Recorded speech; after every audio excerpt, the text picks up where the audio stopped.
After getting off to a terrifying 0-4 start to the season, the Sacramento Kings have completely turned things around.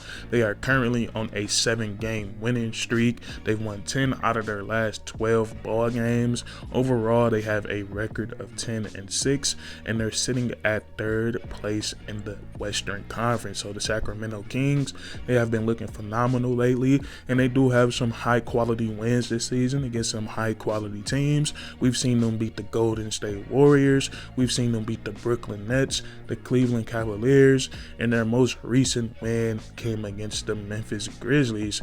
So we look at the Sacramento Kings, and what's fueling this team right now is their insane offense. As of right now, they have the best offense in all of the NBA. They are putting up the most points per game, and they also rank number 1 in offensive rating. So we look at this Sacramento Kings roster and we ask, what's so different, what's so special about it compared to teams in years past? And the teams I'm talking about is the teams in the De'Aaron Fox era. And the biggest difference between all of those teams is that the Sacramento Kings, they have multiple weapons that they can go to. They have multiple guys that can win them the game on the offensive side of the ball. So I think the front office, they did a tremendous job this offseason, and they have a great offense designed around De'Aaron Fox and Domantas Sabonis. So we look at this offseason for the Sacramento Kings. I feel like they had one of the best off seasons in all of the NBA. We made a video about that, just talking about how underrated their offseason was. I feel like not enough people was talking about it, but it all started on draft night with them. They had the 4th pick in this year's NBA draft, and they were able to get Keegan Murray, and I thought this was the perfect pickup for the Sacramento Kings. I know they had Jaden Ivey up there on the boards, but how much sense would that make if they just traded away Tyrese Halliburton, an up-and-coming star in this league, just to go out and draft another guy that plays the same position? Wouldn't have made much sense for the Sacramento Kings, and I think Keegan Murray, he comes in and he's a perfect fit, because if we look at the best 2 players on this team, De'Aaron Fox and Domas, both of these guys are ball-dominant players, and they do great things with the basketball in their hands. So you want to have guys around that complements that, and I think Keegan Murray, he does a great job of that. He can play the 3 or the 4, and what I love about Keegan Murray is that he does not need the basketball in his hands for a long time to be effective with it. He can play in the post, he can put the ball on the floor, make a quick move and get to the rim, and he's a great catch and shoot shooter. And for Keegan Murray, I think for the Sacramento Kings, he's also going to have the ability, as he gets more experience, as he gets used to this NBA speed and schedule, he's going to become the best defender on their team. That's something that he was known for in college. He has the ability to guard multiple positions. So I love this pickup for the Sacramento Kings. Keegan Murray, he's been starting so far for them this season, and he's averaging double digits. So great pickup right there for the Sacramento Kings. Now, you don't become the best offense in the NBA by just adding a rookie to your team. The Sacramento Kings made multiple moves this offseason. Another great one that they made was signing Malik Monk, and Malik Monk was coming off the best season of his young NBA career with the Los Angeles Lakers. He put up 14 points per game, 4 assists, 4 rebounds, and he shot 40% from the 3-point line. And I love the way that he's playing with the Sacramento Kings right now. He's putting up 13 points per game, and he's shooting 35% from the 3. So as the season goes along, I expect Malik Monk, I expect him to up his play, and I think that 3-point shot is definitely going to fall a little bit more as we get deeper into this season. And I love the role that he has for the Sacramento Kings. Right now, he's serving as a 6th man, and he's the guy, he's the spark plug, and he allows the Sacramento Kings, whenever the starters come out, they still have a guy that can knock down the 3-point shot, set up other guys, and initiate the offense. So a great pickup. And then another thing that you have to love about Malik Monk is that he's compatible with De'Aaron Fox and Domas because he has the ability to play off of the ball. And I think the best part of his game as of right now is his ability to knock down, catch and shoot threes, but he also gives you so much on the offensive side of the ball. He has a decent handle. He can operate the pick and roll. He can pull up in the mid-range. He can get to the rim, and he can set up his teammates. I think he's very slept on the defensive side of the ball. He can definitely guard most guys out there on the perimeter. Very quick, very athletic, and he has some decent length on his arm. So I think Malik Monk was a great pickup for the Sacramento Kings, and he's exactly what they needed for that second unit.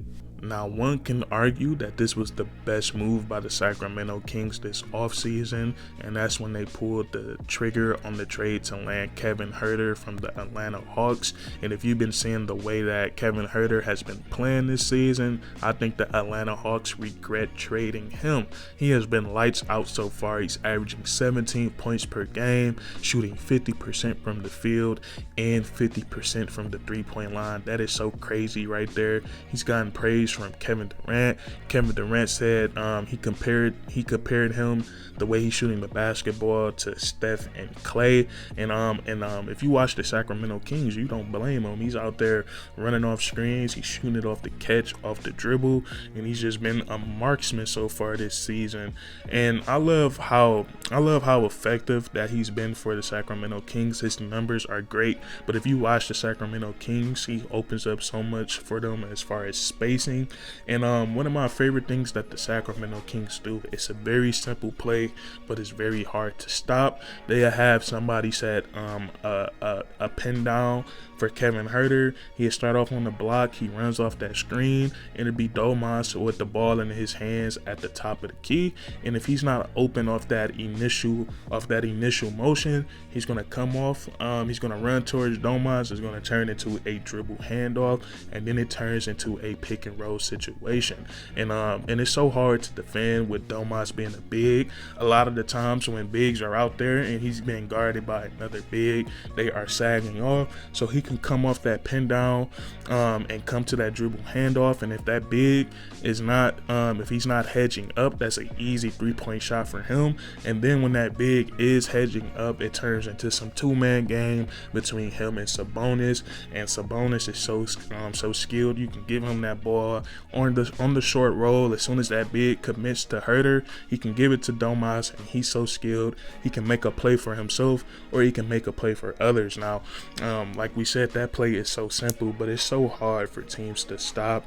And Kevin Huerter, he's not just a shooter, man. He has so much more to his game. He's just like Malik Monk, in my opinion. Those guys, their game is so similar. Both of them can put the ball on the floor. They can operate the pick and roll. They can find an open teammate, and they can also get to the rim and finish. So I think Kevin Huerter, he was definitely worth the trade that they did this offseason, and he's been a huge part of what the Sacramento Kings have been able to do so far this season. So with the weapons that the Sacramento Kings have added to this team, it makes life so much easier for their two stars, De'Aaron Fox and Domas, and it's almost, for opposing teams, it's like a pick your poison type of situation. Do we want to let these two guys play one-on-one and we don't send the double, or do we send the double and risk guys getting wide open threes? Because they have so many shooters on this team, from Terrence Davis to Harrison Barnes, Keegan Murray, Malik Monk, Kevin Huerter. All these guys can knock down the wide open three